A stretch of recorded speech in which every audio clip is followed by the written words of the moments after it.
요한복음 12장 3절에서 8절까지 말씀입니다. 다 찾으신 줄 알고 제가 봉독하도록 하겠습니다. 마리아는 지극히 비싼 향유 곧 순전한 나드 한 근을 가져다가 예수의 발에 붓고 자기 머리털로 그의 발을 닦으니 향유 냄새가 집에 가득하더라. 제자 중 하나로서 예수를 잡아줄 가룟 유다가 말하되 이 향유를 어찌하여 300데나리온에 팔아 가난한 자들에게 주지 아니하였느냐 하니 이렇게 말함은 가난한 자들을 생각함이 아니요 그는 도둑이라 돈깨를 맞고 거기 넣는 것을 훔쳐가며라. 예수께서 이르시되 그를 가만두어 나의 장래할 날을 위하여 그것을 간직하게 하라. 가난한 자들은 항상 너희와 함께 있거니와 나는 항상 있지 아니하리라 하시니라. 아멘. 오늘 본 말씀의 이제 배경은 앞서 1절에서 나옵니다. 6월절 엿새 전에 예수께서 베다니에 이르시니 이곳은 예수께서 죽은 자 가운데서 살리신 나사로가 있는 곳이라라며 말하고 있습니다. 이제 6월절이 일주일도 남지 않았습니다. 예수님의 때가 다가오고 있음을 말해주고 있습니다. 이때 예수님께서는 나사로가 있는 그 베다니에 다시 가십니다. 부활을 증거하신 그 기적이 있는 곳에 다시 가십니다. 어쩌면 예수님은 그 나사로와 그 두 자매를 참 사랑하셨던 것 같습니다. 아주 또 중요한 때를 앞두고 다시 이곳에 나옵니다. 그리고 부활을 증거하신 그 사건이 얼마나 중요한지 다시 한번 상기시켜 주십니다. 2절을 보니 이곳은 예수님을 위한 잔치를 열었습니다. 거기서 예수를 위하여 잔치할세 마르다는 일을 하고 나사로는 예수와 함께 앉은 자 중에 있더라.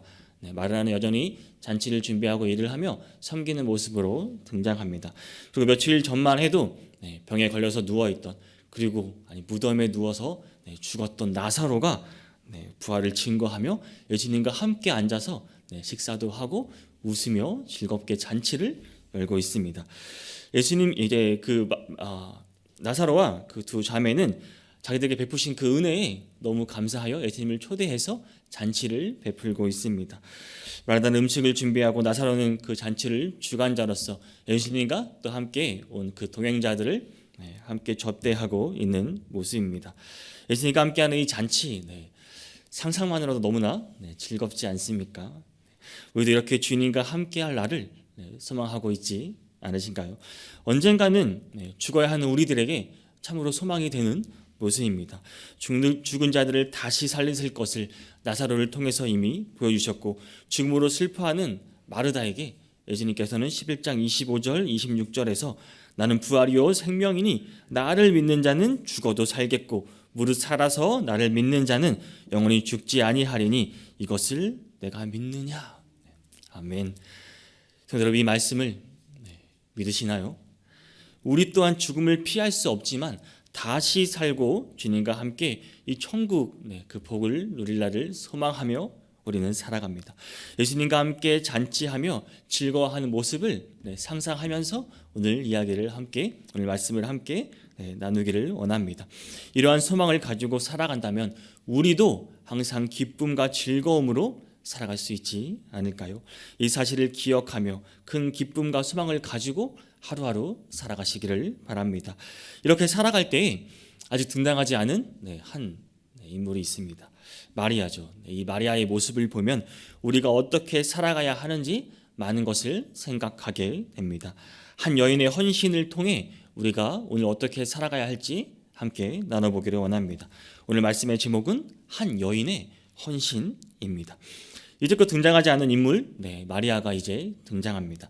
3절에서 나옵니다. 마리아는 지극히 비싼 향유 곧 순전한 나드 한 근을 가져다가 예수의 발에 붓고라고 말합니다.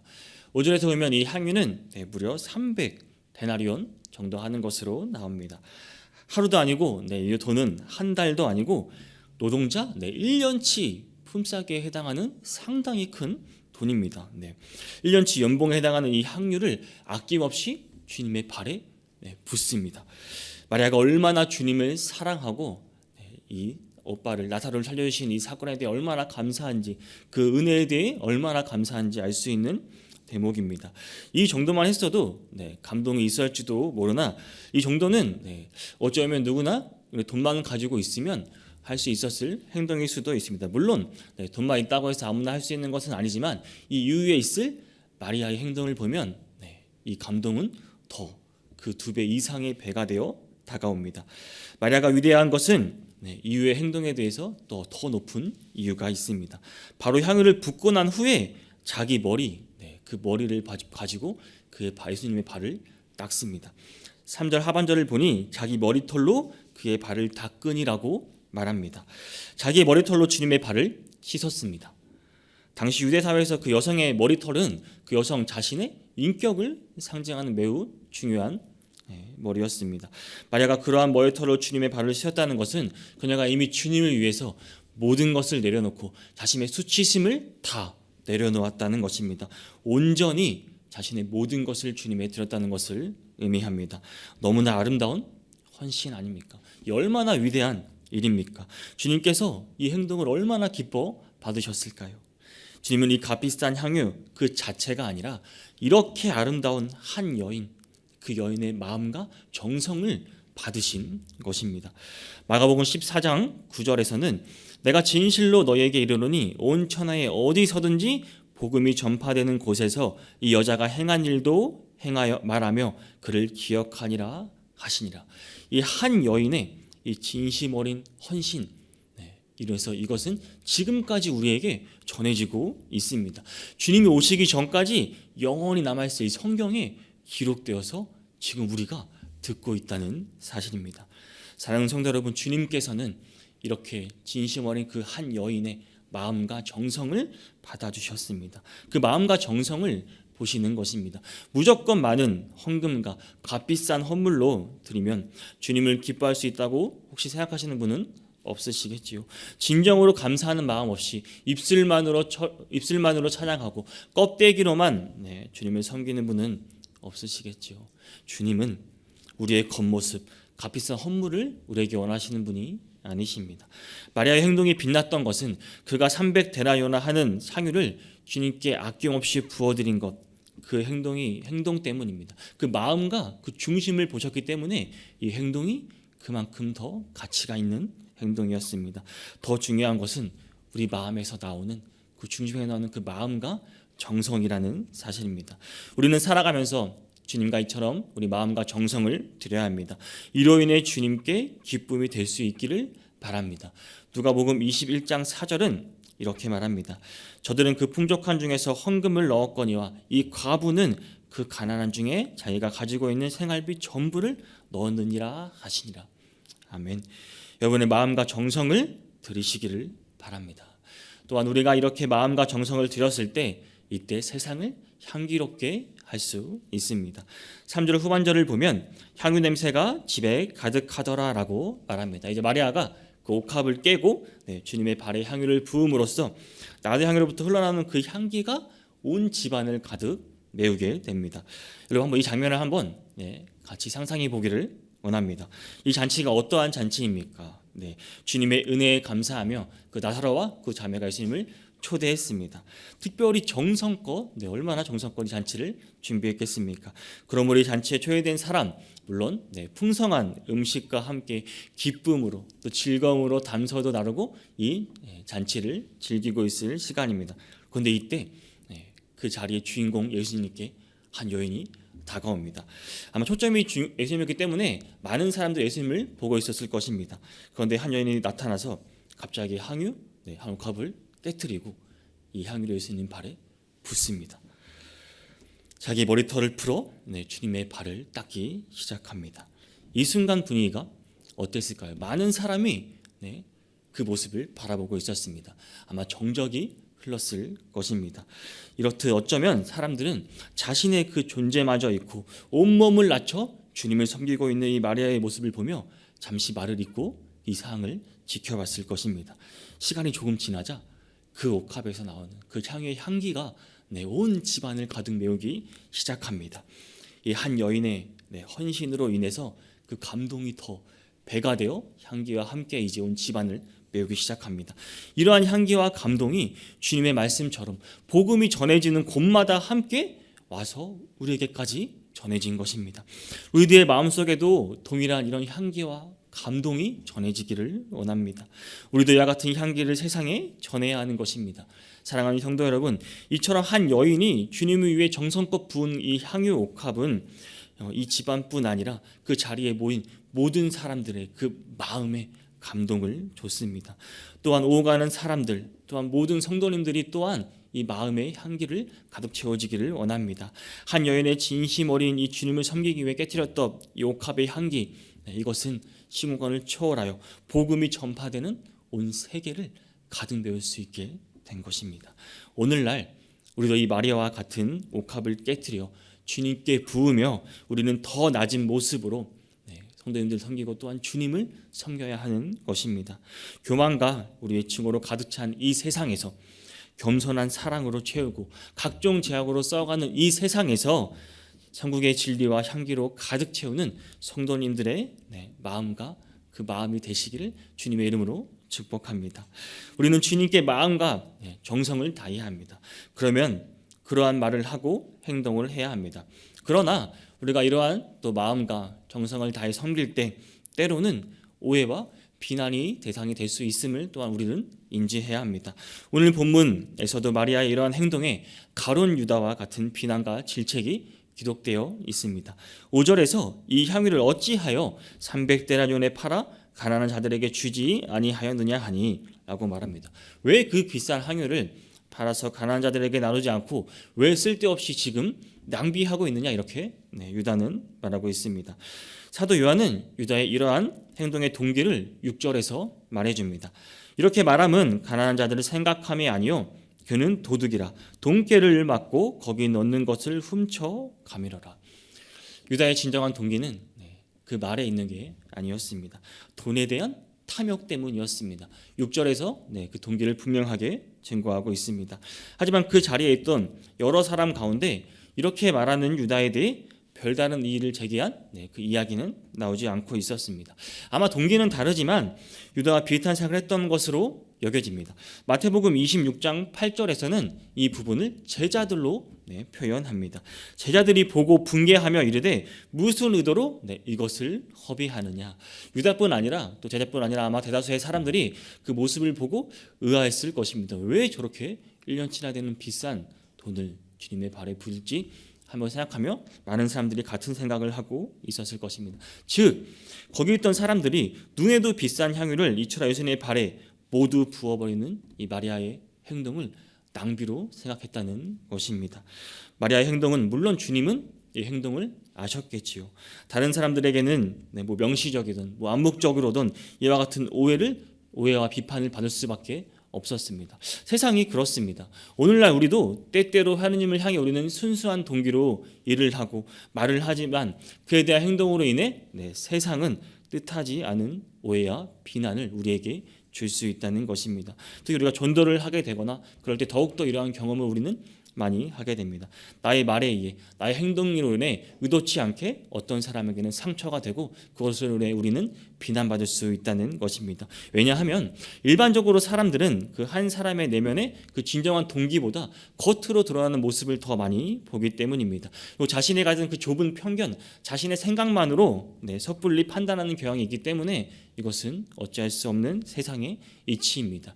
그래서 병들고 소외된 자들을 위해 우리가 많은 선교지를 헌신하는 분들이나 아니면 소록도 같은 섬에 가서 오지에서 근무하는 그런 분들을 볼 때 일반 세상의 사람들은 왜 좋은 직장을 포기하고 그곳에 가는지 가족 또는 친척들로부터 따돌림을 받거나 그런 자질과 경력을 썩히고 있다고 비난받는 모습도 볼 수 있습니다. 그러나 사랑하는 성도 여러분, 우리는 그럴 때마다 좌절하거나 낙심해서는 안 되는 것입니다. 그뿐만 아니라 세상 사람들이 우리의 뜻을 몰라준다고 해도 우리는 억울해하거나 그런 오해와 비난을 보내는 사람들을 향해 악한 감정을 품어서도 안 됩니다. 때로는 시대를 앞서가는 천재들이나 혹은 선구자들이 그 시대에 모두 다 인정받았던 것은 아닙니다. 당대는 혹은 미쳤다는 소리들 듣기도 합니다. 왜 지금 저러고 있지? 하지만 시대가 지나면 그가 했던 모든 결과, 모든 노력들이 빛나는 때가 반드시 나타나는 것입니다. 우리는 하늘의 소망을 품고 있는 자들입니다. 이 땅을 생각하는 사람들로부터 얼마든지 오해와 비난을 받을 수 있다는 말입니다. 여러분에게는 하나님을 향한 순수와 열정, 그 마음과 정성이 있으신가요? 그렇다면 세상 사람들로 오해와 비난을 두려워하지 마시기 바랍니다. 용기 내서 실천하시기를 바랍니다. 그리고 그다지 세상 사람들이 알아주지 않아도 괜찮습니다. 그렇죠? 하나님은 우리의 모든 것을 알고 계시기 때문입니다.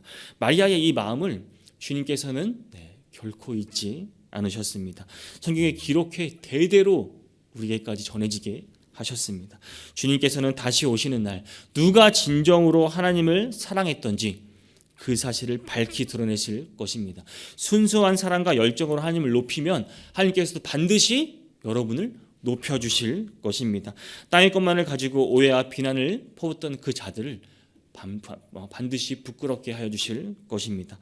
베드로전서 3장 6절 7절은 이렇게 말합니다. 선한 양심을 가지라. 이는 그리스도 안에 있는 너희의 선행을 욕하는 자들로 그 비방하는 일에 부끄러움을 당하게 하려 함이라. 선을 행함으로 고난받는 것이 하나님의 뜻일진데 악을 행함으로 고난받는 것보다 나으리라. 아멘. 끝까지 주님을 향한 선한 마음과 정성을 들이시기를 바랍니다. 우리가 주님께 드리는 이 마음과 정성, 하나님께서는 영광스럽게 받아주신다는 사실을 기억하시길 바랍니다. 7절과 8절은 마리아를 비난하는 가룟 유다에 대해 주님께서 마리아를 변호하여 주시는 말씀입니다. 예수께서 이르시되 그를 가만두어 나의 장래할 날을 위하여 그것을 간직하게 하라. 가난한 자들을 항상 너희와 함께 있거니와 나는 항상 있지 아니하리라 하시니라. 주님께서는 마리아가 한 이 행동에 대해 변호할 뿐 아니라 그 안에 숨겨진 더 큰 의미가 있음을 선포하고 있습니다. 마리아가 주님을 위해 그 발에 향유를 부은 이 행위 단지 주님을 접대하기 위한 뿐 아니라 장차 그 십자가 죽음을 예비하는 의미가 포함되어 있다는 것입니다. 마가복음에서는 좀 더 그 의미가 와닿게 말하고 있습니다. 마가복음 14장 8절에서는 그는 힘을 다하여 내 몸에 향유를 부어 내 장례를 미리 준비하였느니라라고 말합니다. 그런데 이러한 사실을 제자들이나 그 마리아가 알았을까요? 아닙니다. 이 당사자 마리아도 이 놀라운 말씀을 이해하지 못했습니다. 자신의 한 행동이 주님의 십자가 죽음을 예비하고 있는 것이라고는 전혀 상상하지도 못했을 것입니다. 그런데도 주님께서는 이 마리아가 한 이러한 행위를 단지 주님을 위한 감사와 그 은혜에 감사하는 것으로 끝나는 것이 아니라 그것을 벗어나 메시아의 그 구원 사역, 그 십자가 사건과 연결하신 것입니다. 복음이 전파되는 곳마다 영원히 기록될 사건으로 남기셨습니다. 이 의미가 무엇을 의미하는 것일까요? 우리 사람은 받아야 할 것, 내 것을 끝까지 기억하죠. 우리는 그렇죠. 내가 받아야 할 것은 끝까지 기억합니다. 그런데 갚아야 하는 것은 또 쉽게 잃어버리는 것이 사람입니다. 참 인간이 그렇습니다. 그래서 어지간히 내가 큰 은혜를 입지 않고서는 우리의 머릿속에 기억하려고 하는 것은 참 어리석은 생각입니다. 그러나 주님은 이와 정반대이십니다. 아무리 사람들이 주님을 향해 큰 죄악을 저질렀다 할지라도 회개하고 주님께 돌아오면 어떻게 하십니까? 용서하여 주십니다. 그리고 아무리 작은 선행일지라도 그것이 주님을 위한 것이면 주님은 끝까지 기억하여 주신다는 사실입니다. 우리의 의도가 없을지라도 주님은 그것을 영광스럽게 받아주십니다. 우리가 했던 것보다 더 크게 사용하여 우리의 기대를 더 크게 그리고 더 큰 복을 우리에게 주신다는 사실입니다. 드린 자를 하나님께서 영화롭게 사용하여 주실 것입니다. 아무것도 아닐지 몰라도 주님은 오병이의 기적처럼 그 어린아이가 드린 보리떡 5개와 물고기 2마리로 놀라운 이적을 베풀어 주셨습니다. 어린아이가 드린 것을 더 크게 사용하셨습니다. 또한 마태복음 25장 40절에서는 지극히 작은 자 하나에게 한 것이 곧 내게 한 것이라고 말씀하셨습니다. 사랑하는 성도 여러분, 우리 눈에 아무리 작아 보인다고 해도 그것은 결코 작은 것이 아닙니다. 하나님께 드리는 일을 게으리하지 마시기를 바랍니다. 오히려 더 큰 기쁨과 정성으로 드리시기를 바랍니다. 그리하면 하나님께서 여러분이 드린 것을 받으시고 사용하실 것입니다. 비록 작은 것일지라도 하나님께 드리면 여러분에게 오히려 더 큰 영광과 더 큰 복이 여러분에게 임할 것을 믿으시기 바랍니다. 오늘 본문에서 한 여인, 이 마리아는 주님께 대한 감사와 사랑의 열정으로 정성을 다해 옥합을 깨트리고 그 값비싼 향유를 주님의 발에 붓습니다. 그래야 자신도 모르게 그 어느 제자도 예배하지 못했던 주님의 죽음을 예배하는 귀한 일을 하게 됩니다. 그렇다면 이제 우리가 주님을 위해 우리의 옥합을 깨는 일을 해야 하는 것입니다. 우리가 가진 제일 값비싼 향유가 된 옥합은 과연 여러분에게 무엇입니까? 여러분 모두는 지금 그것을 아낌없이 주님 앞에 깨트려 온전히 드릴 수 있으신가요? 오늘 본문의 마리아처럼 성도 여러분도 여러분이 가진 가장 귀한 옥합을 깨어 향유를 부음으로써 장차 오실 주님의 날을 준비하시는 성도님들이 되시기를 바랍니다. 우리가 마음의 중심으로 정성으로 주님께 드릴 때 주님은 반드시 받아주실 것입니다. 아직 교회 헌신하기를 찾으시거나 아니면 하고 계신다면 이 시간 마음을 다시 한번 돌아보시기를 바랍니다. 내가 정성껏 마음으로 주님께 드리고 있는가? 내가 교회의 행사에 적극적으로 참여하고 있는가? 내 마음에 기쁨이 있는가 한번 돌아보기를 원합니다. 우리 교회 모든 성도님들이 주님과 주님의 기쁨과 주님의 영광을 위해 헌신할 수 있기를 주님의 이름으로 축복합니다.